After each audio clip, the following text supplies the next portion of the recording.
Ever catch yourself spending $20 on a cleaning product that does one thing and wonder how your grandmother managed to keep an entire house spotless on a shoestring budget? She wasn't magic. She just knew things we've somehow forgotten in our race to buy specialized gadgets for every little problem. Today, we're going through 25 household tricks that grandparents used without even thinking about it.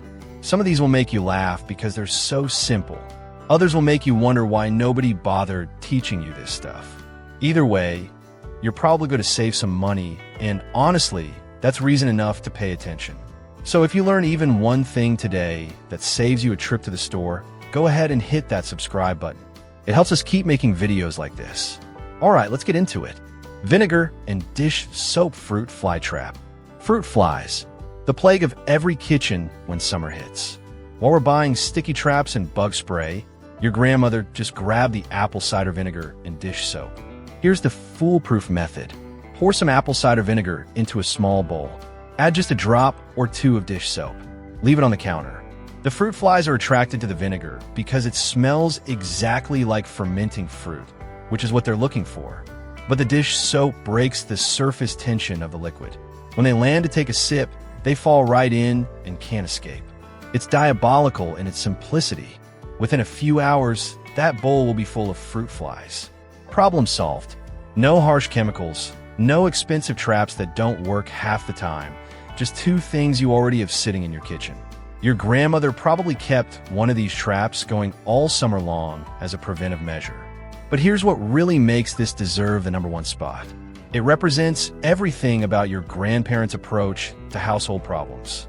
They observed what was happening. They experimented with what they had available. They found solutions using common sense and simple ingredients. They didn't immediately run to the store every time something came up. They figured it out. This fruit fly trap is the perfect example of that kind of practical ingenuity. Tension rod under the sink. That chaotic mess under your kitchen sink? Your grandmother solved that problem decades ago with one simple tension rod.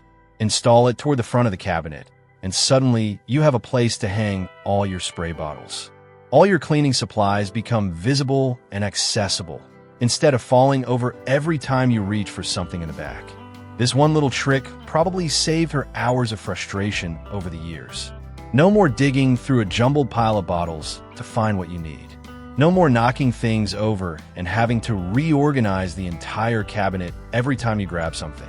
Just reach in, grab what you need, done. But she didn't stop at one rod. Maybe another one further back for hanging dish towels or rubber gloves. Some people even install them vertically to create dividers for storing cutting boards and baking sheets upright. The organization possibilities are nearly endless. Your grandmother understood that good organization isn't about expensive custom systems or fancy cabinets. It's about simple, practical solutions that actually make your life easier. A $3 tension rod solving a problem that modern organizing systems charge $50 to fix. Chalk absorbs moisture everywhere. That toolbox in your grandfather's garage probably had a few pieces of chalk rattling around in it, and not for marking measurements. Chalk is an incredible moisture absorber. Drop a few pieces in your toolbox, and your tools won't rust. It's that straightforward. The calcium carbonate in chalk naturally attracts and holds moisture from the air, keeping it away from metal surfaces. Your grandparents used this trick everywhere. A piece of chalk in the silverware drawer prevents tarnishing. In a closet, it keeps clothes from developing that musty smell. In storage boxes, it prevents mildew from taking hold. They probably had chalk strategically placed throughout the house. But here's the really smart application. Gym bags and laundry hampers. Drop a piece of chalk in there, and it absorbs the moisture that causes odor in the first place. No more embarrassing smells when you open your gym bag at work. The chalk just quietly does its job, sucking up excess moisture before bacteria can multiply. And when the chalk gets saturated, put it in the sun to dry out, and it's ready to use again. One box of chalk could last for years, protecting thousands of dollars worth of tools, clothes, and household items. Your grandfather probably bought chalk by the box, and it definitely wasn't for the grandkids to draw on the driveway. Coconut oil for wood furniture. Before specialty, wood polishes, and expensive conditioners, there was coconut oil. Your grandmother might have called it something different, but she understood that a little oil could transform old wood furniture. Coconut oil penetrates deep into wood, moisturizing it from within and bringing out the natural grain. Take a small amount, warm it between your hands until it liquefies, then rub it into the wood with a soft cloth. The transformation happens immediately. Dried out, dull wood suddenly has depth and richness. Scratches become less noticeable. The wood feels smooth and nourished instead of dry and brittle. Your grandparents probably treated all their wood furniture this way twice a year, and that's why their furniture lasted decades. But coconut oil does more than make wood look pretty. It actually protects it. The oil creates a barrier against moisture and everyday wear. It prevents the wood from cracking and splitting. And unlike some commercial products, it doesn't build up a sticky residue over time. Just pure, natural protection that happens to smell faintly of coconut. They also used it on cutting boards, wooden spoons, and salad bowls. Anything wooden that came in contact with food got the coconut oil treatment because it's food safe, naturally antibacterial, and keeps wooden kitchen items from drying out and eventually cracking. Baking soda for just about everything. Your grandmother probably bought baking soda by the pound, and it wasn't because she was running a bakery out of her kitchen. This stuff cleaned everything. Sinks, countertops, stove burners, even the inside of her oven. Here's why it worked so well. Baking soda is mildly abrasive, which means it scrubs without scratching. You can make a paste with just a little water and watch years of built-up grime come off surfaces that you thought were permanently stained. The real genius is that it doesn't just clean, it actually neutralizes odors. Not covers them up like those plug-in air fresheners, but genuinely gets rid of them. So when your grandmother scrubbed something with baking soda, it didn't just look clean, it was clean. And if you happen to get some on your hands, or even swallowed a bit by accident, no harm done. Compare that to modern oven cleaner where you need to open every window in the house and practically wear a hazmat suit. A box of baking soda costs maybe $1 and does the work of 5 or 6 specialized cleaning products. Your grandmother knew good value when she saw it. Regular toothpaste for tarnished silver. Your grandparents didn't buy special silver polish every time the good silverware started looking dull. They grabbed a tube of plain white toothpaste. Not the gel kind, just regular white paste. The same mild abrasives that clean your teeth without damaging enamel work perfectly on tarnished silver. Squeeze a bit onto a soft cloth, rub it gently on your silver jewelry or flatware, and decades of tarnish just disappears. The key is being gentle. You're not scrubbing a burnt pot. The toothpaste does the heavy lifting. After you've covered the piece, rinse it under warm water and dry it with a soft cloth. Suddenly, it looks like you just bought it. Your grandmother probably cleaned her wedding ring this way every few months, and it always looked perfect. Here's a bonus. This works on other metals too. Brass candlesticks that have turned dark and ugly, toothpaste brings them back. Copper-bottom pots looking dull, same thing. It's basically a miracle worker for anything metal that's lost its shine, and it costs whatever toothpaste costs, which you already have in your bathroom anyway. Aluminum foil sharpens scissors. Dull scissors were never a problem in your grandparents' house, and they didn't own some fancy scissor sharpening gadget either. They had aluminum foil. Take a sheet, fold it over several times until you have about 6 to 8 layers, then cut through it with your dull scissors. Make long cuts from the base all the way to the tip. After about 10 cuts, your scissors are sharp again. It's genuinely amazing how well this works. The aluminum acts as a very fine sharpening stone, honing the blade edges as you cut. Your grandmother probably sharpened every pair of scissors in the house this way. Sewing scissors, kitchen shears, even those tiny nail scissors. All it took was a piece of foil that cost basically nothing. Here's another aluminum foil trick she knew. Crumpled foil makes an excellent scrubber for your grill or oven racks. It's abrasive enough to remove burn-on food, but won't scratch metal surfaces the way steel wool might. And if you want your mind really blown, a ball of aluminum foil in your dryer reduces static. Your grandparents didn't know the physics behind why it worked. They just knew it did. Lemon juice for stubborn stains. Before there was OxyClean and all those stain-removing sprays, there was lemon juice. Your grandmother knew this simple fruit was basically nature's bleach. Got a stubborn stain on a white shirt?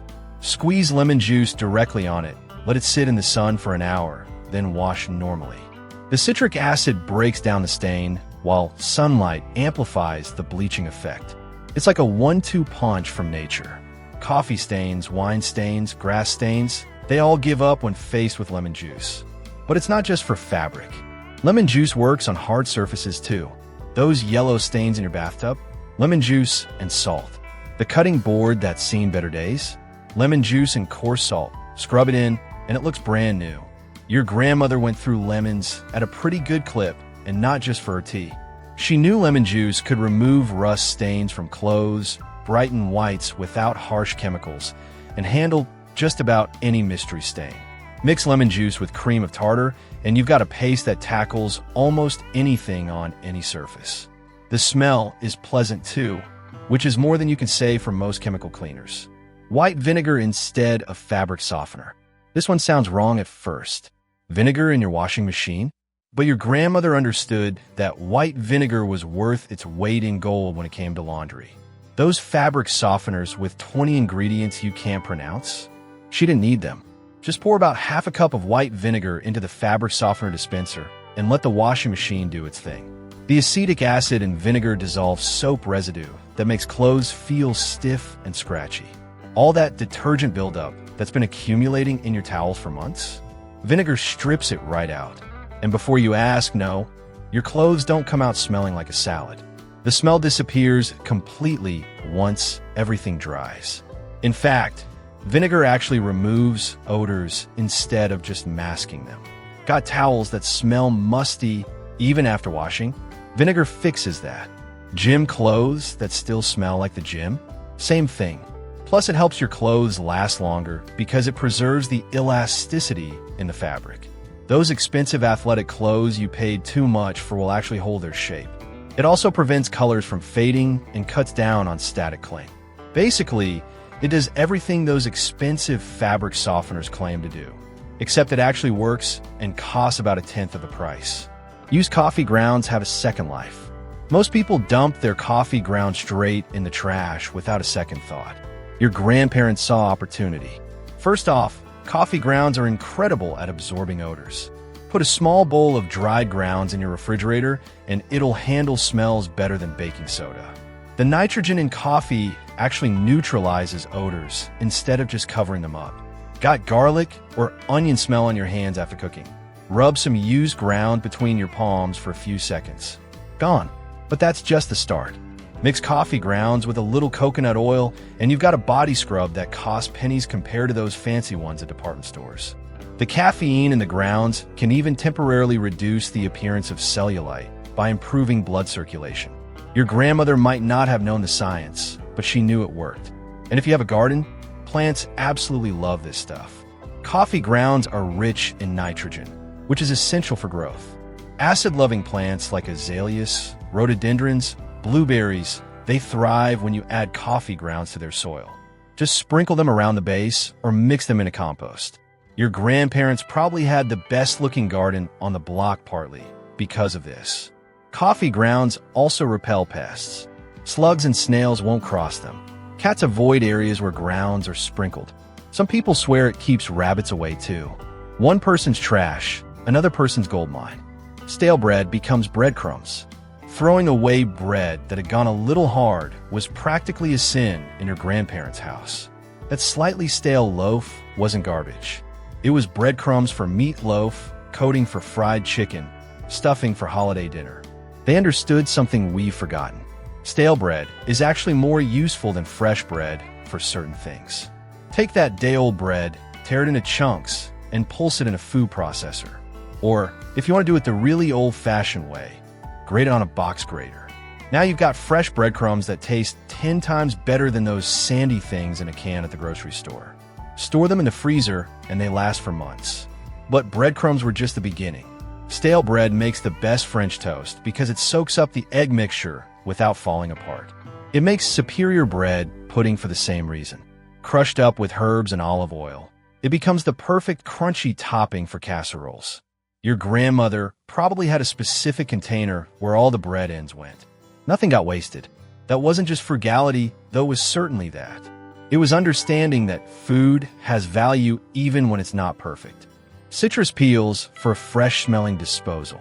Garbage disposals can start smelling pretty rank, but before you buy those expensive cleaning pods, try what your grandmother did. Save your lemon, orange, and grapefruit peels. Every time you use citrus for cooking or just eating, don't throw those peels away. Toss them down the disposal instead. The natural oils in citrus peels are powerful deodorizers, and the peels themselves help clean the blades as they get chopped up. The citric acid cuts through grease and grime that builds up in there, while the fresh scent makes your whole kitchen smell clean. Here's the trick your grandmother figured out. Freeze the peels in ice cube trays with a little water. The ice sharpens the disposal blades while the frozen citrus chunks give everything a thorough cleaning. Drop a couple of these citrus ice cubes down there once a week, and your disposal will never develop that smell. Unlike chemical cleaners, you're not putting anything harmful into the water system. It's completely natural, costs nothing since you're going to throw the peels away anyway, and works better than most products you can buy. Old socks become dusting tools. Before microfiber cloths and fancy dusting wands, there were worn-out socks. Your grandmother never threw away a sock just because it had a hole.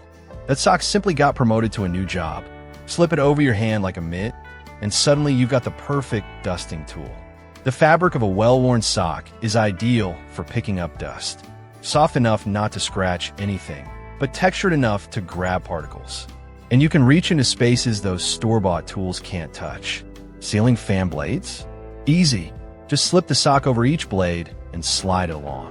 All the dust gets trapped inside the sock instead of falling on your furniture. Venetian blinds are even better. Put a sock on each hand, spray a little furniture polish on them, and you can clean both sides of each slat at once. What normally takes 20 minutes takes maybe 5. Your grandmother probably had a whole collection of these dusting socks. Different ones for different tasks. And when they got too dirty, just throw them in the washing machine and they're ready to go again. Cornstarch for carpet stains. Carpet stains didn't stand a chance against your grandmother's cornstarch strategy. Got a greasy stain on the carpet?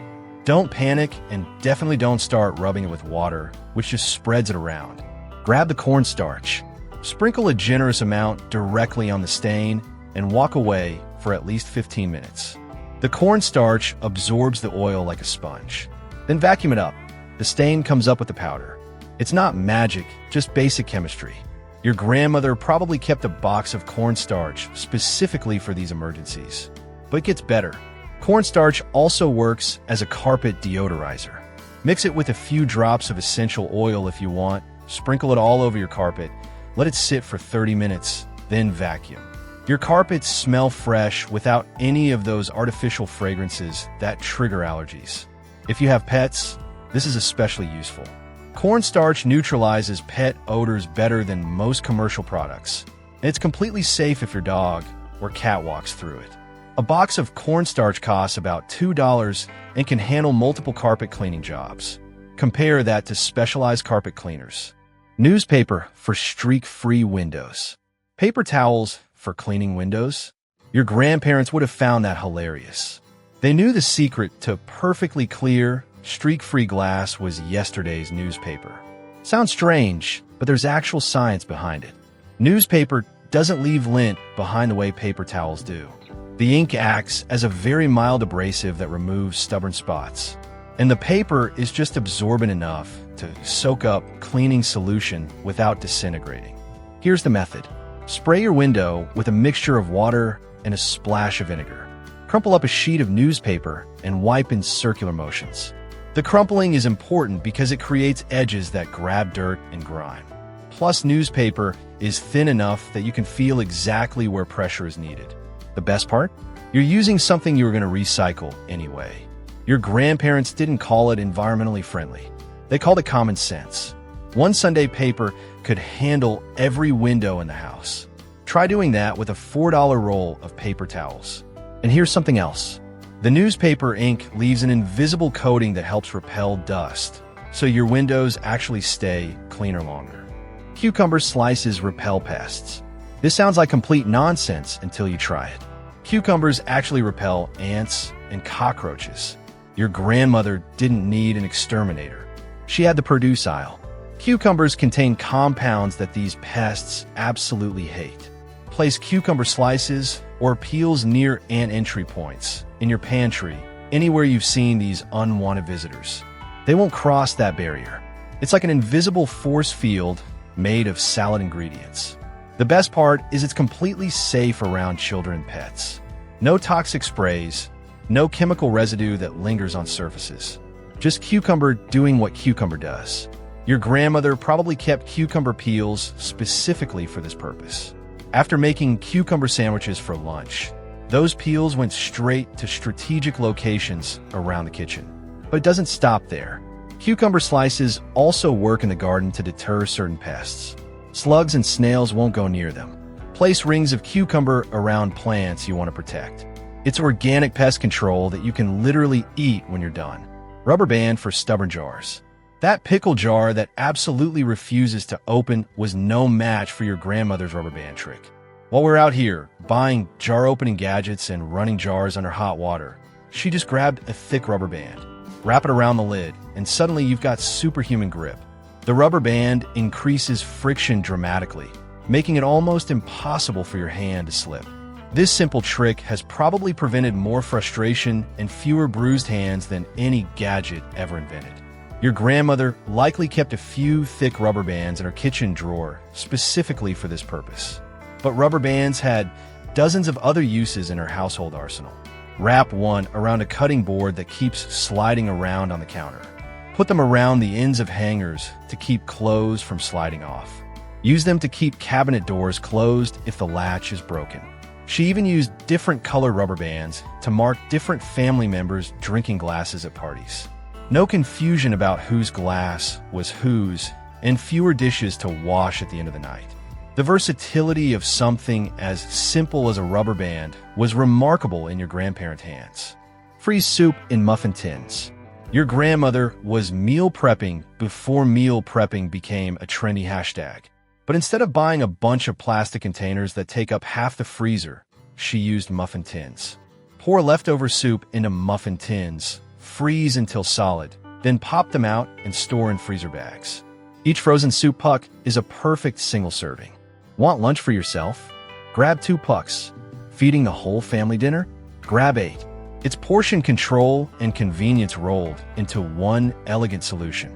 No more defrosting an entire container of soup when you just want a bowl for lunch. This trick works for way more than soup too. Pasta sauce, chicken stock, even leftover wine for cooking later. Anything liquid that you want to save in control portions. Your grandmother probably had multiple bags of different frozen portions, all carefully labeled with masking tape and a pencil. But here's the really smart part. Those soup pucks defrost much faster than a big frozen block of soup. You can go from freezer to hot soup in minutes instead of hours. And they stack efficiently, taking up way less freezer space than a bunch of containers. She was basically running a personalized frozen food section out of her freezer decades before grocery stores started selling individual soup portions. Store potatoes with apples. This one seems completely random until you understand what's happening. Your grandmother stored apples with her potatoes to keep them from sprouting. Sound bizarre? Works perfectly. Apples release ethylene gas, which prevents potatoes from sprouting. 1 apple for every 10 pounds of potatoes, and those spuds stay fresh for weeks longer than they would otherwise. Your grandmother's root cellar or pantry probably had this arrangement going, and she might not have even known the science behind it. She just knew it worked. But here's where it gets interesting. She also knew what never to store together. Onions and potatoes? Never. Onions release moisture and gases that make potatoes rot faster. Bananas away from everything else because they release so much ethylene gas they'll make everything around them ripen too quickly. She had a complete mental map of what could be stored near what and what needed to be kept separate. This knowledge saved money and reduced waste. In an era before chemical preservatives and year-round grocery availability, knowing how to store food properly wasn't just useful, it was essential. Those potatoes might need to last all winter, And that apple trick wasn't just clever, it was survival. Coffee grounds fertilize your garden. We're back to coffee grounds, but this time for outdoor use. Your grandparents didn't understand the chemistry, but they knew their roses looked incredible when they dumped their morning coffee grounds around them. Turns out coffee grounds are loaded with nitrogen, which plants need for healthy growth. They also contain calcium, potassium, iron, phosphorus, magnesium, and chromium. It's like a multivitamin for your garden. But you can't just pile grounds on top of soil and walk away. Your grandmother knew to mix them in or compost them first. Fresh grounds are acidic, which acid-loving plants like azaleas, rhododendrons, and blueberries absolutely thrive on. Even plants that prefer neutral soil benefit from well-composted coffee grounds. Here's something else she probably figured out through trial and error. Coffee grounds repel certain garden pests. Slugs and snails hate crawling over them. Cats avoid gardens with coffee grounds spread around. Some gardeners swear it keeps rabbits away too. And if you make a ring of grounds around young plants, it can deter cutworms and other crawling pests. The nitrogen in coffee grounds also speeds up your composting process. Your grandparents' compost pile probably got every morning's coffee grounds added to it, and that's part of why their garden soil was so rich. Lemon and salt for cutting boards. That wooden cutting board that's seen better days? Your grandmother could make it look and smell brand new using just a lemon and some coarse salt. Sprinkle salt generously all over the board. Then use half a lemon as your scrubber. The salt acts as an abrasive while the lemon juice disinfects and deodorizes at the same time. After years of cutting onions, garlic, and raw meat, that board can get pretty funky. But this combination doesn't just clean the surface. The acid in the lemon actually kills bacteria that might be hiding in the tiny cuts and grooves in the wood. The salt scrubs away stains and helps the lemon juice penetrate deeper into those grooves. Your grandmother probably did this once a week, and that's why her cutting board stayed in service for decades. After scrubbing thoroughly, she'd rinse everything off with hot water and let it dry completely. Maybe finish with a light coating of mineral oil or coconut oil to keep the wood from drying out and cracking. That same cutting board she got as a wedding gift was still going strong 50 years later. Compare that to modern plastic cutting boards that get stained, scratched, and gross looking after just a year. Wood, when properly maintained with lemon and salt, is naturally antibacterial and actually self-healing. Small cuts in the wood close up over time. Your grandmother understood this instinctively. Old t-shirts become cleaning rags. Your grandparents never bought cleaning rags. Not once. Why would they when every worn-out t-shirt was a future cleaning cloth waiting to happen? That shirt with the hole under the arm didn't go in the trash. It went to the rag pile. Cut into squares, old t-shirts make the best cleaning rags you can imagine. Cotton is soft enough for delicate surfaces, but durable enough for tough jobs. They're absorbent, washable, and when they finally fall apart after months of hard use, you don't feel guilty throwing them away because they already lived a full life as clothing. Your grandmother probably had a whole system. White shirts became kitchen rags. Colored shirts were for dirty jobs like cleaning the car or wiping up garage spills. The really soft, worn-in ones were saved for dusting furniture. And flannel shirts? Those were gold. Perfect for polishing glass and mirrors without leaving any lint behind. This wasn't just about saving money, though that was certainly part of it. These homemade rags actually worked better than store-bought ones. They'd been washed dozens of times already, so they were incredibly soft and absorbent. Frozen grapes instead of ice cubes. Your grandmother was serving fancy drinks before fancy was even trendy. Frozen grapes instead of ice cubes. Absolute genius. They keep your drink cold without watering it down as they melt. And when you finish your drink, you've got a frozen snack. She probably discovered this while serving wine at dinner parties, not wanting to dilute the good stuff with regular ice. But frozen grapes work in any beverage. Kids love them in juice or lemonade. They're perfect in sangria or white wine. Even in plain water, they add subtle sweetness as they slowly thaw. Plus, they look elegant. Your guests think you're some kind of entertaining genius when really you just threw some grapes in the freezer the night before. The trick is washing and completely drying the grapes before freezing. Any moisture on the outside turns to ice and makes them stick together. Spread them on a baking sheet to freeze individually first, then transfer to a container. Your grandmother probably kept a permanent stash in the freezer. Green grapes, red grapes, maybe even some frozen berries for variety. Such a simple trick, but it elevates any drink from ordinary to special. Rubbing alcohol for glass and mirrors. Windex is expensive and full of chemicals with names you can't pronounce. Your grandparents just used rubbing alcohol mixed with water. Equal parts in a spray bottle. Maybe add a single drop of dish soap if things are really grimy. This mixture cuts through fingerprints, hairspray residue, and toothpaste splatters like nothing else. The alcohol evaporates quickly, leaving absolutely no streaks behind. Your grandmother probably cleaned every mirror and window in the house with this simple mixture. It cost pennies compared to commercial glass cleaners and worked just as well, if not better. Plus, rubbing alcohol disinfects as it cleans. So those bathroom mirrors weren't just streak-free, they were actually sanitized too. But rubbing alcohol's usefulness went well beyond glass. Got permanent marker on something it shouldn't be on? Rubbing alcohol removes it. Sticky residue left behind from price stickers? Rubbing alcohol. Ink stains on clothes? Dab with rubbing alcohol before washing.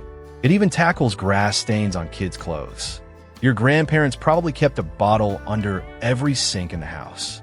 At 70% concentration, it's strong enough to clean and disinfect, but safe enough to use throughout the house. And unlike many modern cleaners, the smell disappears quickly. No artificial fragrances lingering for hours. Shoe polish restores leather furniture.